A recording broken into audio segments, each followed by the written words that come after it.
मेरे दोस्तों, जय हिंद। मैं कर्नल आर के नेहरा आपके पास एक वीडियो लेके आया हूँ। बहुत ही मालूमात भरा हुआ वीडियो, जिसमें जो ऑनगोइंग भर्ती है उसके बारे में मेरे को आपसे बात करनी है। कुछ जो हमारे बच्चे थे जिनको हमने तैयार किया था, वो बच्चे डे 1 में गए थे 5 तारीख को, और डे 2 में भी कुछ बच्चों ने पार्टिसिपेट किया और डे 3 में भी कुछ बच्चों ने पार्टिसिपेट किया। इन 3 दिनों के पार्टिसिपेशन के आधार पर बच्चों से जो हमारी बातचीत हुई है, उसमें कुछ कॉमन बातें निकल के आई हैं, जिन पे मुझे लगता है कि बच्चों को अगर उनको पहले से ही वो बातें बता दी जाएं तो थोड़ा उनको उससे मदद हो जाएगी, और उनकी जो फाइनल रिजल्ट वो सोच रहे हैं वो रिजल्ट अचीव करने में उनको कहीं ना कहीं परेशानी नहीं मिलेगी।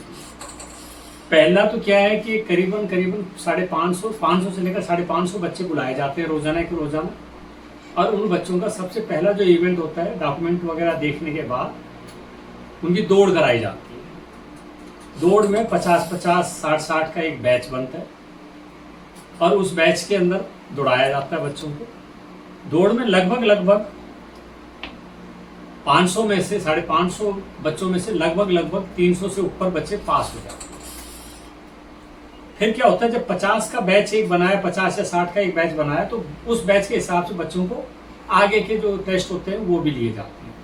मान लो 50-60 का बच्चा का बैच बना, तो उसमें से 25 से 30 बच्चे आपके दौड़ में पास हुए। उन 25 से 30 बच्चों को लेके गए कहां पर? बीम के सामने ले जाकर खड़ा कर दिया। बीम के अंदर जो नॉर्मली मैंने पहले भी आपको मेरे पुराने वीडियो में बताया था, बीम का लगाने का तरीका क्या है। जिस तरीके से हमारे फौज में लगवाए जाते हैं बीम, एक साथ कम से कम 2 कैंडिडेटों को बीम बार के ऊपर लटका दिया जाता है, और फिर बोला जाता है अप, और उसके बाद बोला जाता है डाउन। अगर कोई सा भी कैंडिडेट पहले अप हो गया या पहले डाउन हो गया, तो वो आपकी बीम नहीं मानी जाती है। तो इस बात का भी आपको एक विशेष ख्याल रखना है। दूसरी चीज इसके अंदर, दूसरी चीज जो सबसे बड़ी चीज है, अगर बीम के अंदर अगर मान लो 25 से 30 बच्चे आपके दौड़ के अंदर पास होकर वहां पहुंचे हैं 50-60 के बैच में से, उसमें से कम 4 से 5 बच्चे आपके बीम में भी फेल हो रहे हैं। 6 बीम भी उनसे नहीं लग रही है। तो 6 बीम भी नहीं लग रही, तो स्वाभाविक है कि फेल हो गया। तो उसने जो दौड़ में इतनी मेहनत करके अपना पास हुआ था, तो मेहनत उसकी जाया हो जाती है और वो ग्राउंड से बाहर हो जाता है। तो आपको मैं डे 1 से बताता हुआ आ रहा था, बीम पे भी आपको उतना ही ध्यान देना जितना आप अपनी दौड़ पे ध्यान देते हो। अब अगर मान लो 25 से 30 बच्चे आपके बीम के लिए गए, उसमें से 5 से 6 बच्चे आपके बीम में बाहर निकाल दिए, तो अब बच गया आपके पास करीबन 24-26 बच्चे बच गए, जो आपके मेडिकल के लिए जाकर रिपोर्ट करते हैं।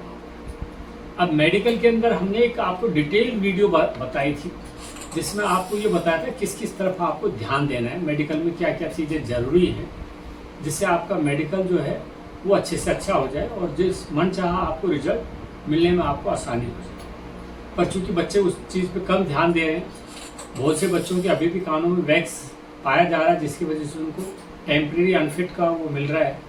और बहुत से बच्चे जो मैंने आपको बताया था सेविंग वगैरह करके जाना है, वो नहीं करके जा रहे हैं। और इवन कुछ बच्चे तो ऐसे भी हैं जिन्होंने अपने दांत तक भी ठीक से साफ नहीं किए हुए।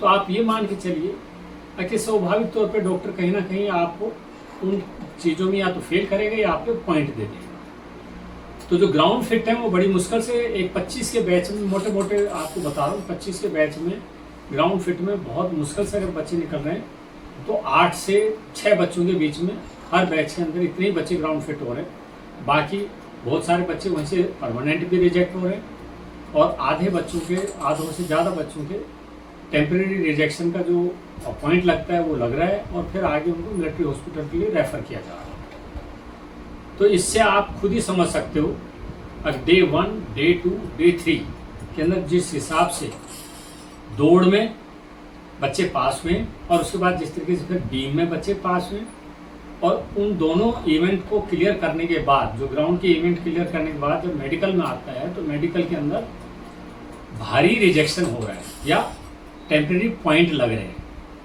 तो उनका अगर आप ध्यान नहीं रखोगे, जो मैंने पहले आपको बातें बताई थी, वो आपको डिस्क्रिप्शन बॉक्स में मिल जाएगा वीडियो हमारा, जो मेडिकल पे विशेष तौर पे मैंने बनाया था। उन बातों का अगर आप ध्यान नहीं रखोगे, तो मान के चलिए आपके पॉइंट लगने की संभावना बहुत ज़्यादा है। तो इस बात पे आप फिर दोबारा से ध्यान दीजिए और जाके देखिए अब उसमें क्या क्या मैंने बातें बताई थी।